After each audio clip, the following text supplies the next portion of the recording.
Welcome to As the Story Grows. I'm Brian Patton. Today we welcome Gideon guitarist Tyler Riley to the podcast.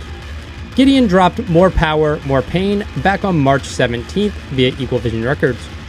Tyler talks about being a musician in Nashville, As Hell Retreats, why Facedown didn't release Volition, his initial reluctance to join Gideon, new metal, and so much more.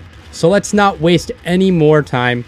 Enjoy today's chat with Tyler Riley of Gideon. 'Cause I'm done, so done living like this.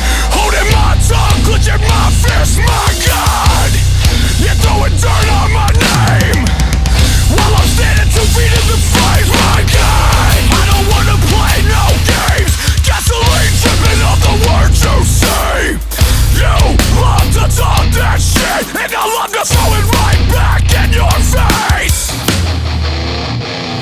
'Cause I've been swallowing fire, setting myself ablaze as the flames get higher and higher. Growing up, I lived in like kind of every suburb town of Nashville, in Nashville at times, in and out. But now, yeah, I live in East Nashville. Yeah. Nice. What was growing up like? Weird for me. Little bit. I moved around a lot, moved like every year, but it was like,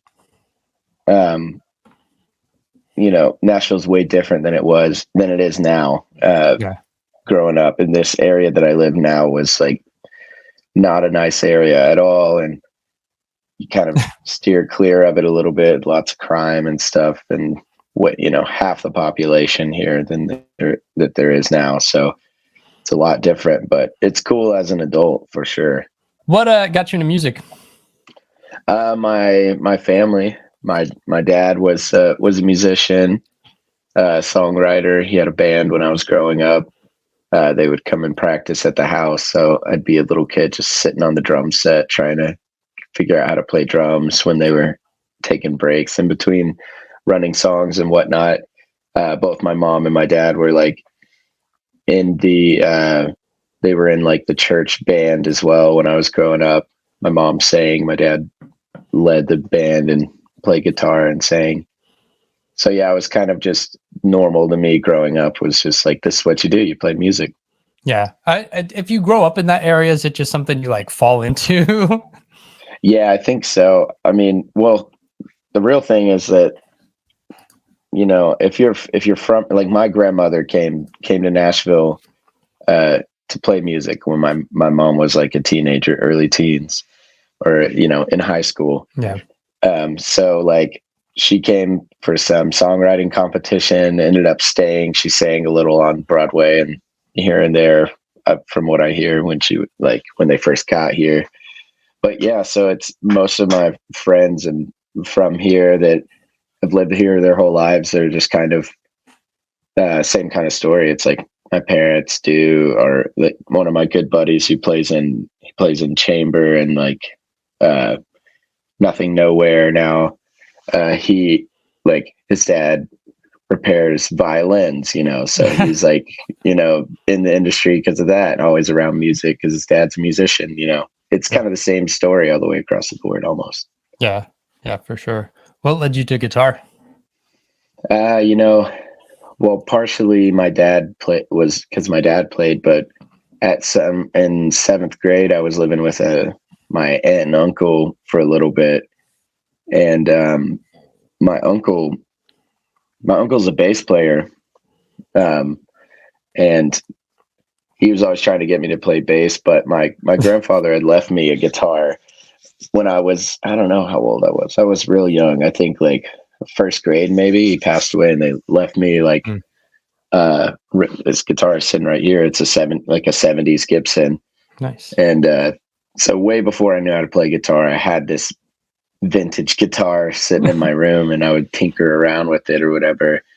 And there was so that it wasn't until a few years later that I actually was like, well, I can pick this up. And I think it's mostly because I had the guitar and I was always staring at it like, one day I'll play, Yeah. What led you to heavy music? Heavy music, it was probably, before playing guitar, I was just listening to whatever my friends were listening to, like in school, real young. I was listening to a lot of like hip hop, R&B, pop, whatever there was on the radio. But there was this point where I was like really into hip hop and R&B and stuff like that.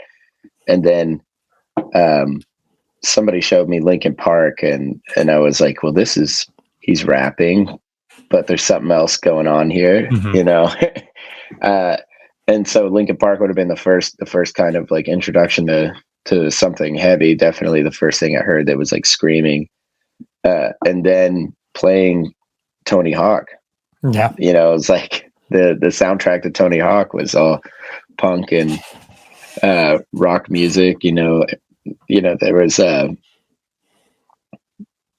all kinds of stuff that I still listen to this day. It's so formative, I guess. Like, it was right at the right time for my age.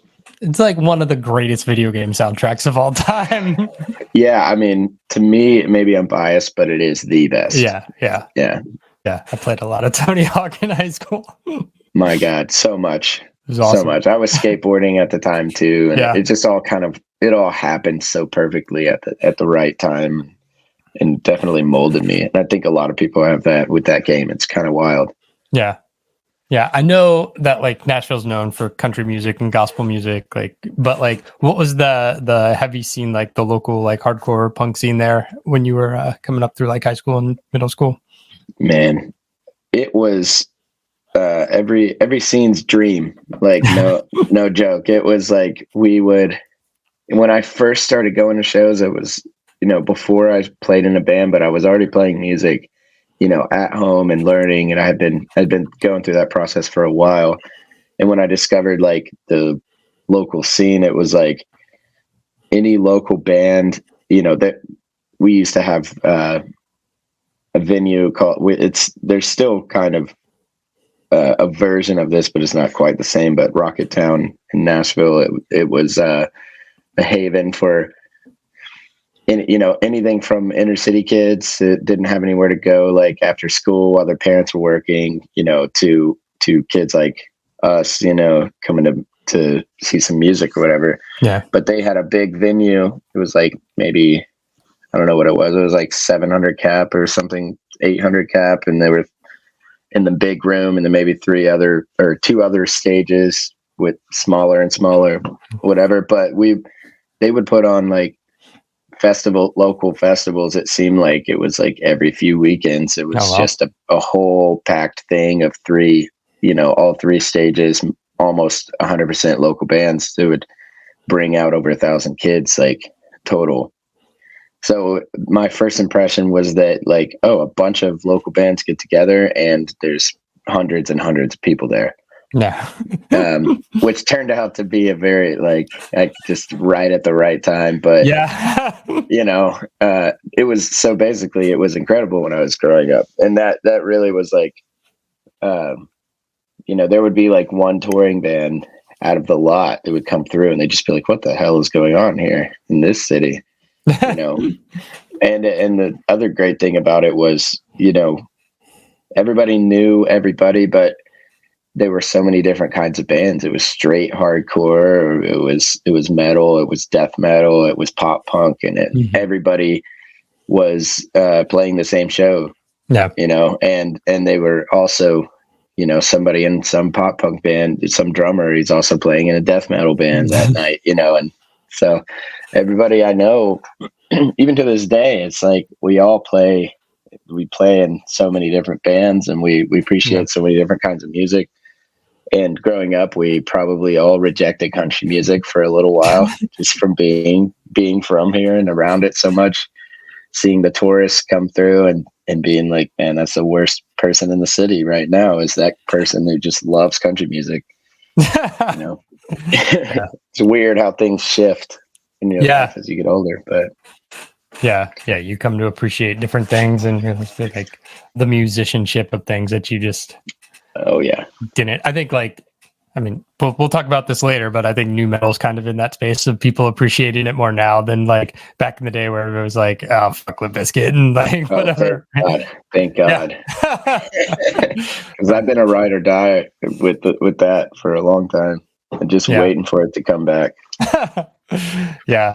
Is it tough, like being a local band in that scene in Nashville? Because one, everybody's a musician. Two, everybody's got bands, and it's like, I think I heard Garth Brooks say on some show where he's like, it's luck. They're way better musicians than me. I just got lucky. Well, I'd say you definitely get this sense of like imposter syndrome trying to play music here. Yeah. Because I know that a stone's throw away stone's throw away, there are about 100 better guitarists than me, you know? And so you're just like, man, well, I'm not really like up to par in my city, but it's almost like you just it either pushes you or it crushes you, you know? Yeah. So yeah, it can be difficult, but it's also, to me, it's more like, oh man, it's inspiring, you know? Yeah. Everyone that some of my closest friends, I guess, birds of a feather flock together, but you know, some of my closest friends are dudes that I couldn't find anyone better at what they do, you know? Yeah. And maybe that's what draws us together. Maybe that's just dumb luck, but it's like, it's just wild being in that environment. I think I have, like, you know, including unfinished projects, started bands, you know, there's probably 6 or 7 different ones going at once right now. Nice. You know, yeah, all kinds of stuff.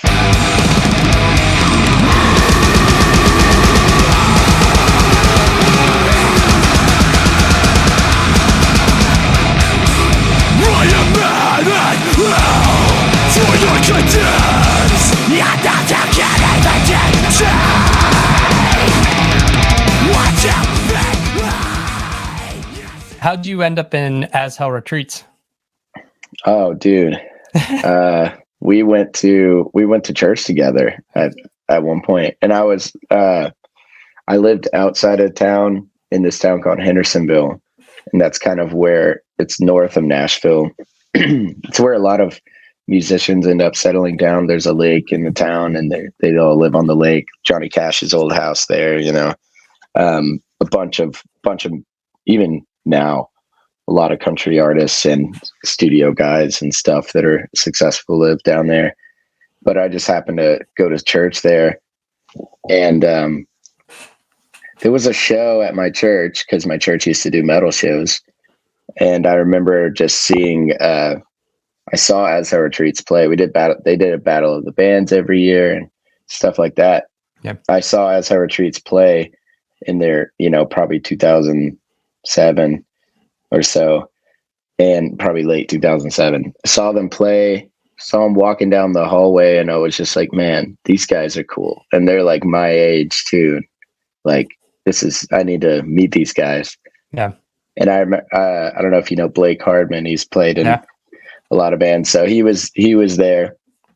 And I walked up to him. I'm like, dude, you guys were awesome. He gave me a hug and was like, dude, I love you, man. And I was like, I've never met this guy. What's funny is that like fully describes exactly the kind of the person that he is even to this day. But yeah, it was shortly after that, it was like, we were like a little crew. I'm hanging out with these guys all the time. And for a while before I even joined the band. And Blake is the one that kind of brought me into the fold of the band. Blake started living with me at the time. We were, we have very colorful upbringings, and his especially at that time. He needed his place to live. He started living with me, and it was like, you should play in my band, dude. You should come play with us. And they lost some dude, and I was just going to come play bass because I didn't know how to sweep pick or like, you know, that's basically it. I didn't know how to sweep. So he was like, you come play bass. And then he was like, you know what, how about I just teach you how to sweep? Taught me how to sweep. Nice. So funny. That was the prerequisite there. Oh man. Gotta sweep. Yeah. The rest is history. Then, I mean, Yeah, but I was in that band for a long time till 2012. Yeah. What led you guys to Strike First / Facedown? Well, dude, I mean, Facedown was the ultimate goal. Like, I never thought anything could possibly be bigger than that. And I think that's due to like kind of a bubble we were in, which was like, what can I find at the Christian bookstore? And so the most extreme thing at the Christian bookstore was Facedown Records, everything. Yeah. Plus, Solid State, same stuff. But it was all the same when you're young and you don't really understand. Like, everything's the same. Every band that I see that said Facedown on the back, I would buy that CD. Yeah. And I would assume that was the biggest band in the world, until proven otherwise. That was it. So like, it's funny. We had played some shows. We were just playing as much as we could. We played with Living Sacrifice at some little podunk, whatever, in Memphis, I think, or somewhere in Tennessee. We played with A Plea for Purging a lot. They were our hometown heroes, still some of my good friends now. And I guess they had kind of given some kind of word, like passed it along to Jason from Facedown. So As Our Treats was, we were in the studio. We recorded an album for free in Country Music Star's basement with his little, it was like his daughter's boyfriend, who is also a star in the music, in like country music on the studio side nowadays. Mm-hmm. But at the time we were all just kids, and we recorded a record for free, posted a bunch of videos, and we just got a cold email one day. It was just, hey, can you send me the whole record? This is Jason from Facedown. Yeah. And I probably cried and threw up at the same time. I couldn't believe it. It's like, just manifested itself somehow. Yeah. Pretty crazy. Yeah. At the time, it was for sure the craziest thing ever happened to me. Felt like I won American Idol or something. Yeah.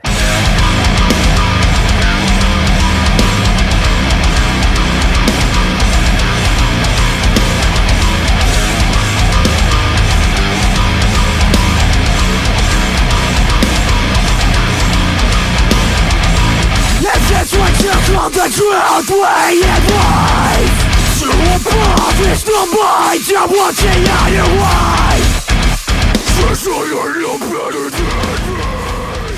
What was the decision to go with Ain't No Grave for the second LP? Was it just you weren't getting the call up to Facedown, or? Well, there was the story goes, we had written our album Volition. We had recorded it. We had art. It was about to go to pressing. We had turned in all of our, this is for Strike First. And we had turned in all of our, or it wasn't even Strike First. This was for Facedown. We had turned in the lyrics, everything. It was about to go to pressing. And they sent us an email saying like, hey, so I know it's super late in the game, but here we're reading the lyrics and we're not sure about what you guys are talking about in here. Oh damn! If it really aligns with our values on the label. So we went back and forth for a while. It was like, to us, it was a concept record about questioning your faith and all of these things that can go awry on the path, Yeah. Questioning your faith and coming up against untrustworthy people in the church and things like that. And it ended, and the intent was that it was going to be one half of a story where a kid tried to commit suicide at the end of the story, and it's kind of a cliffhanger that left you wondering, and then we go and do the next one. So that's what it was. And at the end, you don't know if the kid dies or not. He's in the hospital, and there are 3 people talking and about his life and reflecting and things like that. But they were kind of like, if somebody listens to this one song by itself, what are they going to think? Yeah. It's a single and it's about like hating God or something, Yeah. which I mean, in retrospect, I kind of understand, but really we were trying to do something special with it. And I think, and yes, it was a little edgy. I think they still could have figured it out. Yeah. But eventually it came, we tried every solution we could think of. It was like, maybe we were like, well, it's like chapters in a book, so how about we put chapter 1, chapter 2, if someone listens to a song called chapter 2 something, they're like, what is this about? They're going to want to listen to chapter 1 to figure it out. That's our idea. But, a few months of going back and forth, and he was like, I think we sat down and had meetings with other people that Jason trusted to discuss it, and in person. It was a whole process. Damn. And eventually it all came down to it. And he was like, well, I'll let this, I'm not going to be able to release it. And I'll let this one go for what we paid for it or less. And, everything's all right. It is what it is. And so we were being managed by, both of the guys that started Ain't No Grave at the time, and they were like, we'll put it out. And so they did. Nice. Pretty wild. Yeah. As a teenager, 18-year-old or whatever. Yeah. Just fighting the label that I always looked up to, and end up leaving their label. It was a hard thing. He even offered for us to rewrite the lyrics and re-record the whole. He was like, you can even write all new songs and re-record the record if you want. And we were like, no, this is too special to us. Yeah. And, one of the reasons it was so special wasn't just like that we had worked so hard on it, but like we had this whole idea of this story. We had been planning it out for a couple of years at that point. And the way the story goes at the beginning is the kid is just kind of living a normal life, and then his mom passes away, and she's kind of like the cornerstone of his family. And that was what the whole story kind of centered around. And all of a sudden their bass player's mom passes away from a brain aneurysm in the middle of us putting this record together. And we're like, all right, well, now this record is an homage to your mom for sure. Because and I mean, we were probably 3/4 of the way done with the record at that point. So it was pretty surreal of a moment. And we just felt very strongly it was something that we needed to be doing at the time. And so we had to say no. That was crazy. Yeah. What led to that band calling it quits? Well, to be honest, it was Ain't No Grave handling of the band from that point on. It was really it's a classic scenario that you really want to avoid, and that is having someone manage your band that also is your label. Oh yeah. And so it really happened like it's not supposed to happen. And eventually we were like, well, we can break up now. It was like we had finished that record and they were going to give us like less than $1,000 or to record the next one. And we were like, that's impossible. So we either try to get out of our contract and start over is what it felt like. Or we can break up while we're still friends and we didn't run this thing into the ground and run ourselves into the ground. Yeah. And all at the same time, A Plea for Purging was breaking up as well. And we're just like, well, fuck, we'll do, maybe maybe this is all a sign and we should break up kind of together. And we had a good run. We did a lot of things. Yeah. And I was actually very content with where I was, what I had accomplished at that point. No idea what was coming after. So, yeah. What led you to Gideon then? Well, at that point, when we hit that point, Gideon had toured with As Her Retreats 7 times, and we had done a ton of shows together. You know, and we had like some show offer in Huntsville or near Huntsville, Alabama, like northern Alabama. Went down and played, and it was with The World We Knew, 100th, I think like Textbook Tragedy, and Gideon, bunch of bands. Mm-hmm. And so we met Gideon that night, and yeah, we ended up doing a ton of tours together after that. So before we even broke up, I had already filled in for Gideon at least 2 or 3 times on random tours. Even for like half a tour, like somebody had to go work for a little because they were too broke, and I fill in for a little bit, or a whole tour, or both touring and I'm playing for both bands, you know, stuff like that. Yeah. So yeah, by the time we finished, like Gideon needed a guitar player, and we hadn't played our final show yet, but we were already planning on breaking up, and I think I filled in one time before we broke up, right before we broke up, and then we broke up, and then I was back on tour with them again, you know, a couple months later. And when I started playing with Gideon, I was like, I told the guys I would, you know, having just described my situation with As Hell, I was pretty over it. Like I was definitely over music business. I was over, you know, dealing with managers and labels and things like that. Yeah. So I just told the dudes, I was like, I'll play for a little while, but you know, number one, I don't want any responsibility. Number two, I don't want to join the band.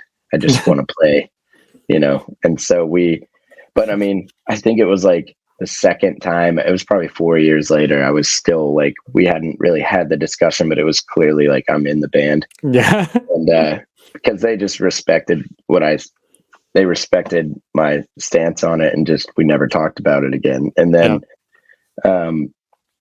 we were playing Facedown Fest. And I remember it was just a really beautiful moment of like, you know, being on that label, it really was like family. And even the people, even to this day, I still see dudes, you know, somebody that I know from that time on tour every time we go out, you know, and it really is like that.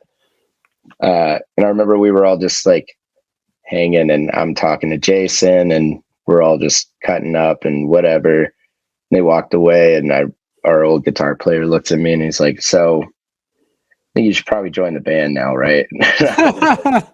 I mean, I guess because it was just one of those moments where it's like, you've been here for a while, and and everyone knows you, and you've been a part of this, and you like, because we knew Jason before Gideon even knew Jason. You know, we brought Gideon on tour to California for the first time, to almost exclusively just to play for Jason. And they end up getting signed after meeting him, you know. Mm-hmm. So yeah, it was, then I just joined. Out of control, haunted by torment and triumph, would break the mold. Callous and cold, not afraid to face. All right, I got a question. Maybe you don't know, but Calloused, called Out of Control. Was that intentional, naming the records based off the lyrics for Calloused, or did it just happen? No, it wasn't intentional at all.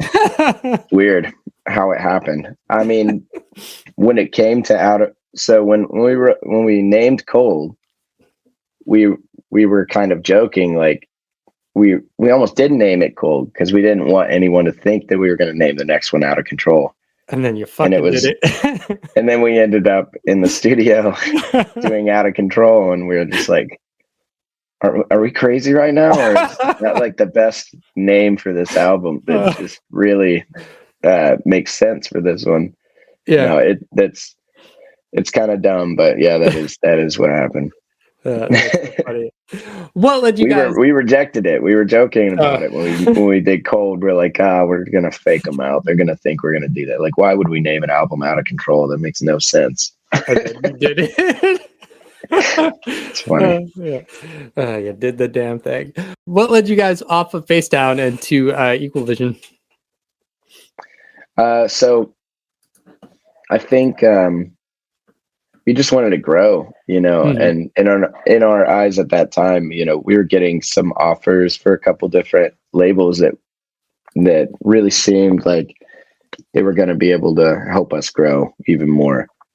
And it's when we started on Equal Vision, we were still kind of in that Christian mindset, Yeah. but we felt like Gideon was that band that we toured with so many bands that weren't Christian, more than any of our Christian band peers.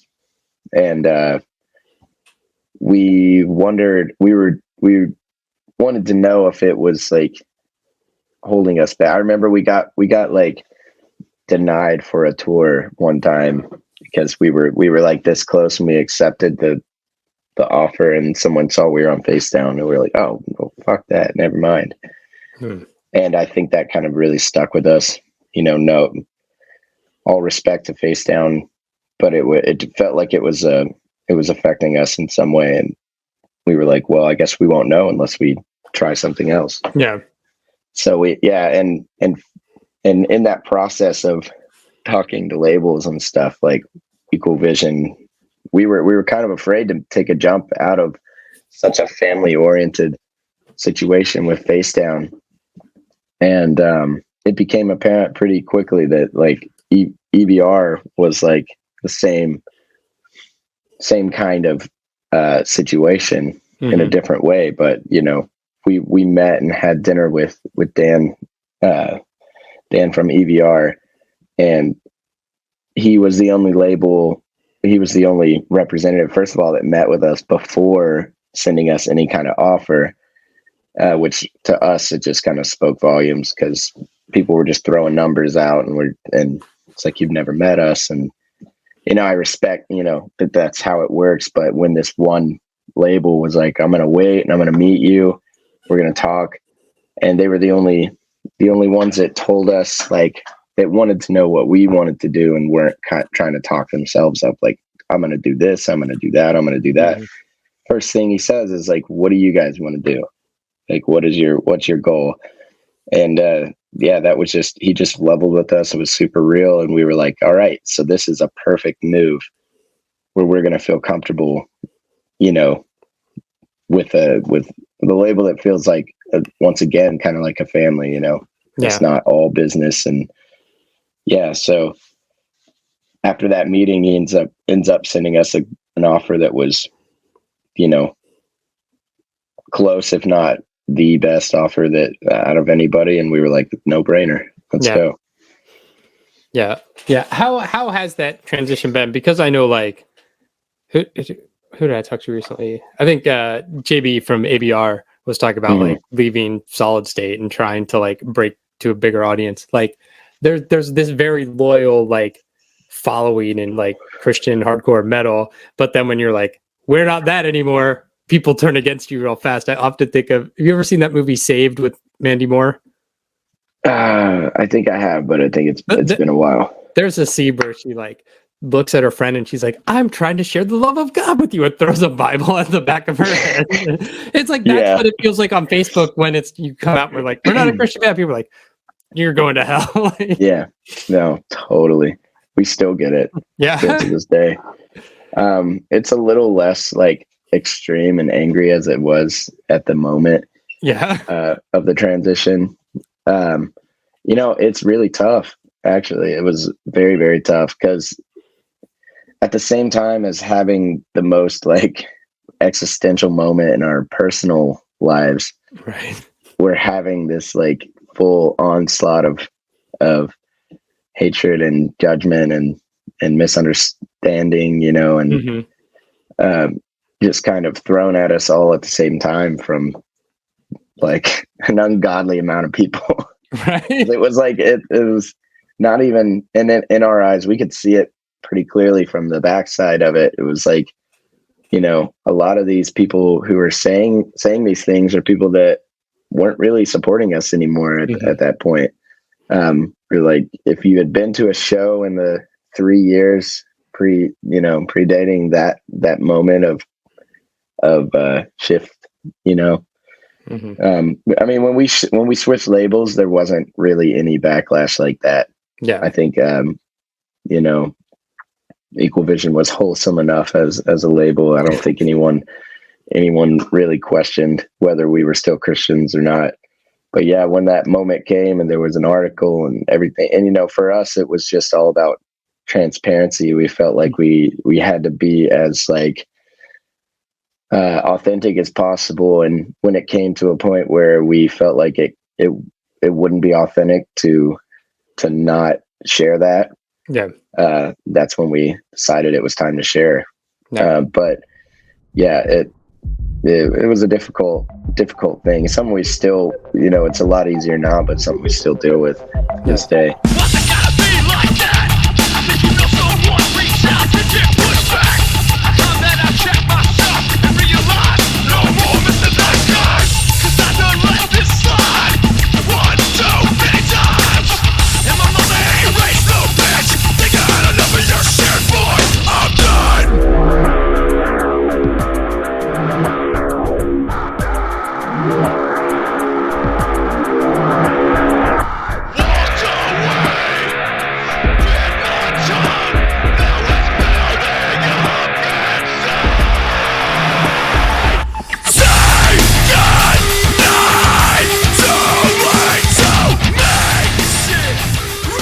Let's talk about Out of Control. You guys wrote the best Limp Bizkit record. Thank you. What led to that decision to go full on like new metal and like that heavy, like it's not even really rapcore, but it does. It's like the record I always wanted Limp Bizkit to make. Yeah, totally. Well, I'm on Calloused. We had a few. On Calloused and on Cold, we had some parts where we were kind of dabbling, and it was like kind of our way of seeing like, would this jive with you guys or what? Like, are you guys cool with this? Because new metal is, to me, it's like if you start in heavy music, starting playing with Gideon, it was like this natural progression. If we go back and we go back and we go back to, we're at Bury or Dead, and then we go back to Seven Dust, and then we take Seven Dust one more step back, and we're like, oh, we're in full on new metal now. Yeah. And that's just kind of how it goes with music as you try to get, you try to dissect it, you end up kind of researching where it comes from. And, and luckily it was already something that I grew up on. And I was like, oh, if you guys want to do this, we're like, I'm all in, and also bringing in, so we had a song called Prison Eyes that had our, I listen to it now and it's really hard to listen to because we didn't know how to accomplish it yet. It was kind of like throwing some elements just on top of the scenario instead of fully fleshing it out like in the real, and that's kind of how you gotta figure it out. But we had a few songs that kind of touched on it, and some of the deeper listeners, I remember at the time them just being like, this is new metal as hell. But then, Out of Control was just like, well, anytime we feel like doing that, we're going to do it. And we did. So, I mean, another part of that was Caleb, our bass player, coming in. He wrote almost that entire album. So that was one of his favorite things that we had incorporated. And we were like, oh, dude, you're really good at writing music like this. Yeah. Let's go with it, Yeah, it's cool. I love new metal, so I'm happy to be of any part of that. Like I would do another record to go even further if it felt like that was what we needed to do. Yeah. But the heavy side of Gideon felt very important going into this new record. Mm-hmm. And with No Love coming out a few years ago and the response to that, it's still the song to beat to this day. So it was like, well, you want that? Then let's see what we can do. Yeah. That record came out in October 2019, and then it was not much longer after that everything shut down. How did COVID affect you guys as a band and just life? Yeah. Well, so we were on tour when it all shut down. You know, it affected the band a lot because that record was it was just starting to really catch on. You know, there was so much clouding over the record itself with the, you know, articles and announcement of our, you know, leaving the Christian industry, music industry, basically. There was so much backlash, but then there was so much support to counteract, you know, that didn't really fully get realized because, you know, we were on tour. We didn't get the headline on the album. Yeah. We had a full schedule, like so packed and loaded, you know, and we were on tour, one of the biggest tour that we had done in our lives. And it was 6 days in with a brand new merch order on the way already, you know, and breaking all of our own records. And then, yeah, everything shuts down. So we were like almost there with that record and almost able to tell that entire story and be there. But yeah, and then it all came crashing down, man. So it's almost like the lost record in a sense, but it did continue to permeate like over the pandemic and really have like a second coming at one point. Like I go and look at the analytics and it's like, okay, it was doing this. And then like partway through the pandemic, it just started climbing again. People had time to go back and listen to a bunch of new metal, I guess, and started liking it again. And I was like, all right, there we go. Yeah. Now there are tons of bands doing it, which is cool. Right. More the merrier. Yeah. It's like everybody was locked down and it's like you realize life's too short to not appreciate everything. Yeah. Exactly. It benefited us a lot in the long run, but it's felt bad at the time. Yeah.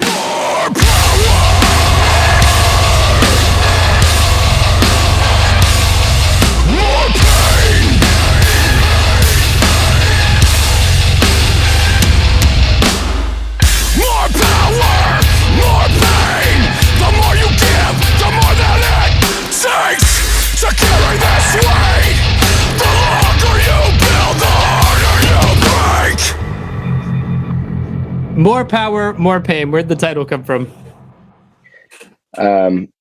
So I think initially that title track, it was called, just the demo name was called Power of God.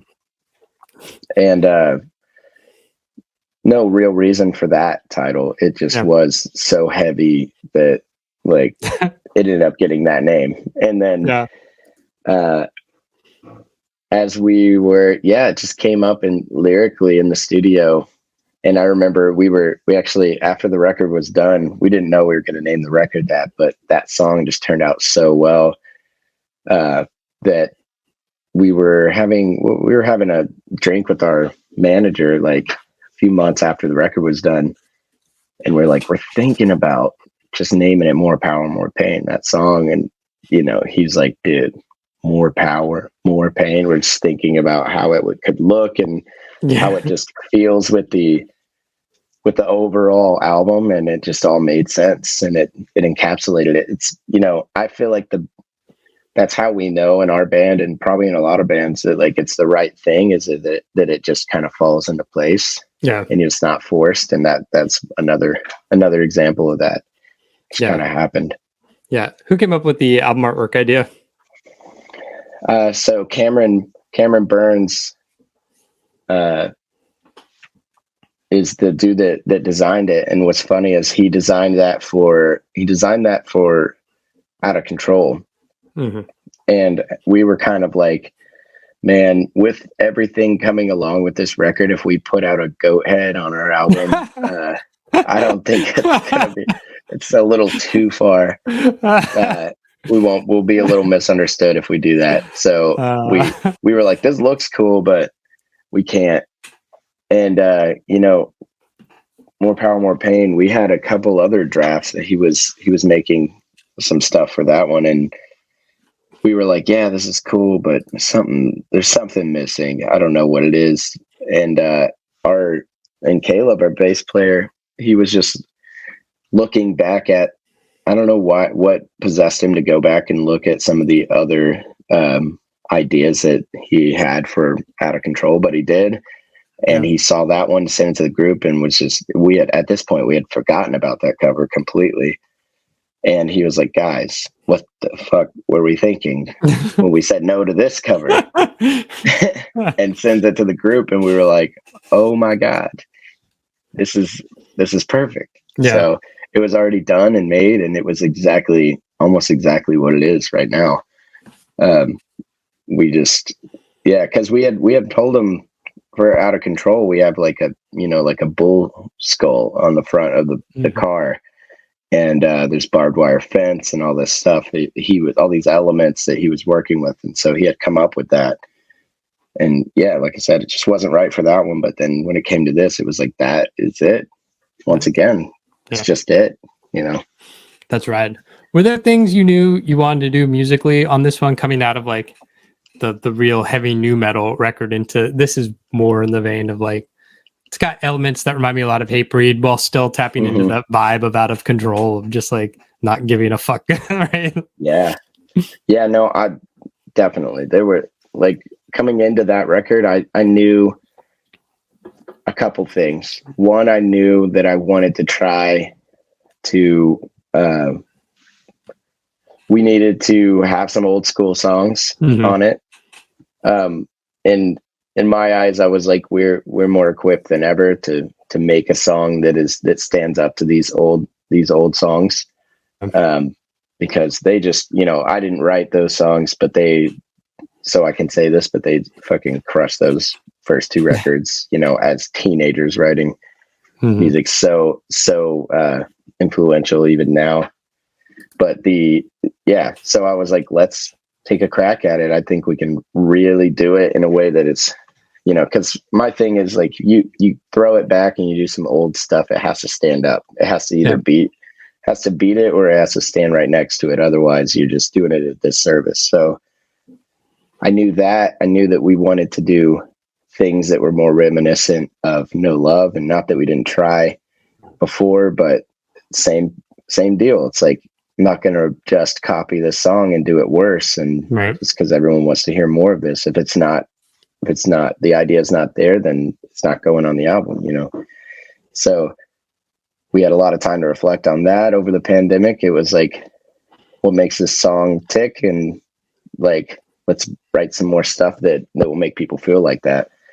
It was that. I knew that I was pushing for more emotional songs that were, I love the attitude songs, and it's just a reflection of where we are in life. And that's why Out of Control is the way it is. But also I wanted Out of Control to just stand alone, like it needs to be the Out of Control record, and the next one needs to be its own thing,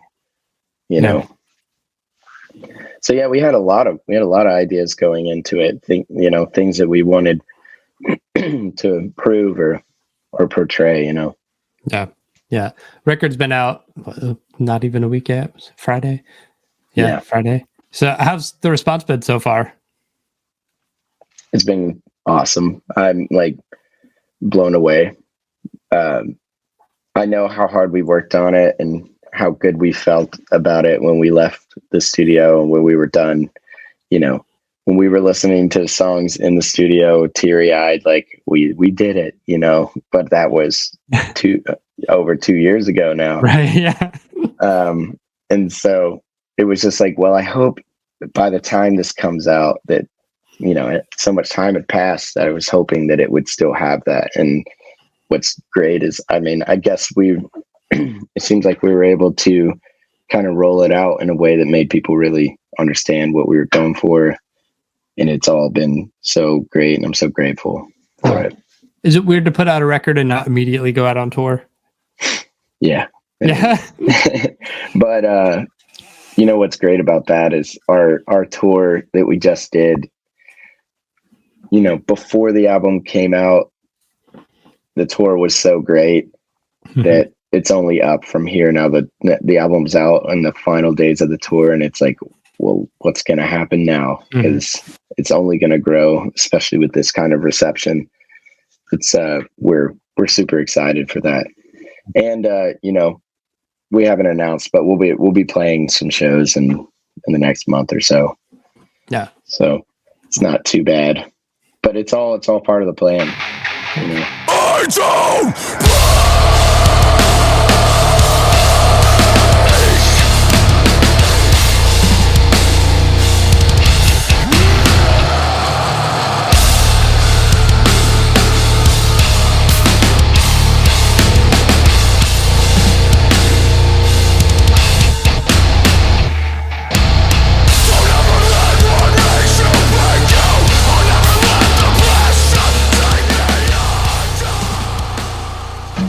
Thanks for listening to As the Story Grows. Our intro music was written and composed by Jeremy Hunt. The As the Story Grows theme is by Bob Nana. If you like what you hear, subscribe wherever you get your podcasts and give us a rating and review. If you'd like to support the show financially, you can join us at patreon.com/asthestorygrows. Be a part of our community and join the ongoing conversation over on Discord. If you enjoy this episode, share it on social media with your friends. Much appreciated, and thanks for listening. I never felt so young.